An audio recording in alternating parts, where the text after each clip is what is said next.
The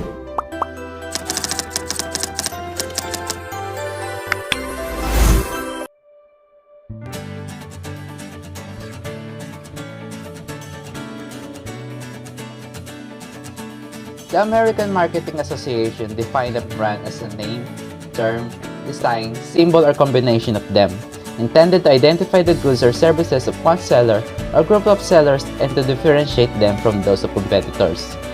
Branding existed from time man felt the need to differentiate his product from that being offered by the others. Branding gradually became a guarantee of source of the product and ultimately its use as a form of legal protections against copying grew. With the development of shops, shopkeepers hung pictures above their shops indicating the types of goods they sold.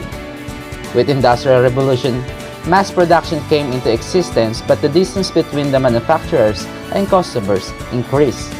This eventually led to the evolution of the role of the brands as a tool by which consumers identified the products. A retail brand is a combination of the company's heritage, the merchandise mix, the store environment, the service strategy, the advertising, and the promotion. Successful retail branding starts with a clear definition of what the retailer stands for, an identification of what the customers associate it with, leading customers to think, this brand is a reflection of me. This brand is meaningful to me. The retailer needs to determine the specific value proposition for the end customers. Playing on emotional benefits can also be a branding exercise of the retailer. Lastly, retail branding does not file a specific product. It is about the customer service. Private label. A private label is when the retailer decides to sell products or a line of merchandise which is owned, controlled, merchandised, and sold by the retailer in his own store or chain stores. He is said to be selling own label or brand or private label merchandise.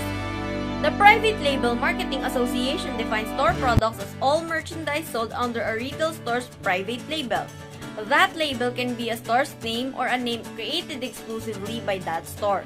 In some cases, a store may belong to a wholesale buying group that owns labels which are available to the members of the group. These wholesale-owned labels are referred to as controlled labels. A private label can be classified as store brand which carries the retailer's name, an umbrella brand where a common brand name is used across multiple categories, and individual brand where specific brand names are created for specific market segments or categories. Private label evolution. Private labels were defined as generic product offerings in which they also competed with the national brand based on value proposition. The next one is lower prices alternative to the real thing. They are usually seen as the lower price that can be used rather than the other, which can still benefit us. They are also known as the go-to brands, but not all private labels are cheap. Some are expensive, the same as the brand counterpart.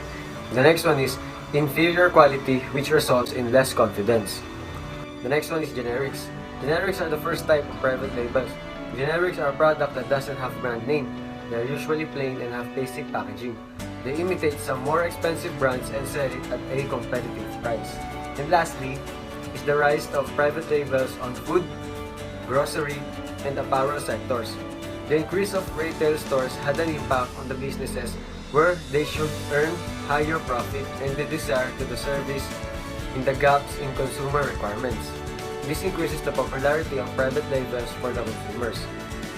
The Essence Store, Robinson's Place, Uptown Mall, and other large department shops now have their own private labels that cater to a certain demographic.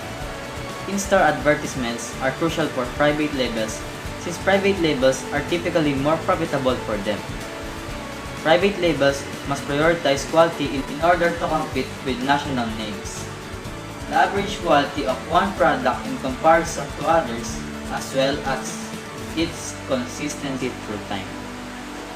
Private label goods sales increases especially in a large mall where the number of competing products is lower, that's why it's become more successful. Why a retailer must utilize private label?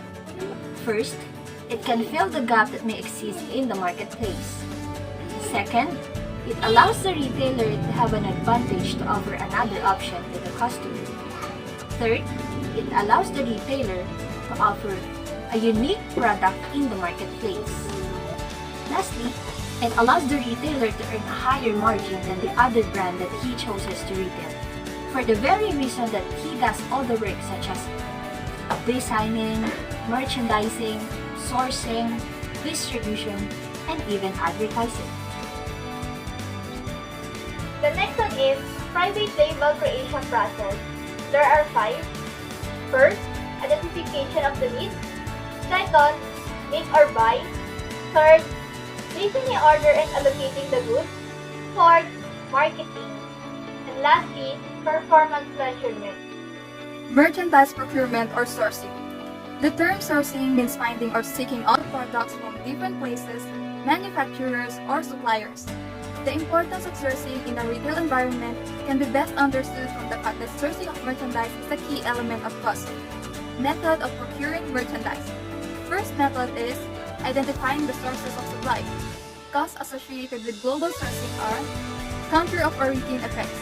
Many a times where the merchandise is manufactured makes a difference in the final sale of the product. Foreign currency fluctuations affects the buying price of the products. Tariffs, taxes placed by the government on imports. Foreign trade zones. These are special areas within the country that can be used for warehousing, packaging, inspection, labeling, exhibition, assembly, fabrication, etc. of imports without becoming subject to the country's tariffs. Cost of carrying inventory, and lastly, transportation costs. The second is contacting and evaluating the sources of supplies, and here are the points to be kept in mind. The target market for whom the merchandise is being purchased, the image of the retail organization and the fit between the product and the image of the retail organization, the merchandise and the prices offered, terms and services offered by the vendor, and the last is the vendor reputation and reliability. The third is negotiating with the sources of supply. The types of discounts that could be made available to the buyer are the following: trade discounts, chain discounts, quantity discounts, seasonal discounts, and the last one is the cash discounts. Fourth is establishing vendor relations. To build and maintain a strategic partnership with vendors, the buyer needs to build on mutual trust, open communication, common goals, and credible commitments. Fifth is analyzing vendor performance. And here are the points to be analyzed in a vendor performance: the total orders placed on a vendor in a year, the total returns to the vendor, the quality of the merchandise, the initial markup on the products, the markdowns, if any, vendors' participation in a various schemes and promotions, transportation expenses if borne by the retailer, cash discounts offered by the vendor, and the sales performance of the merchandise.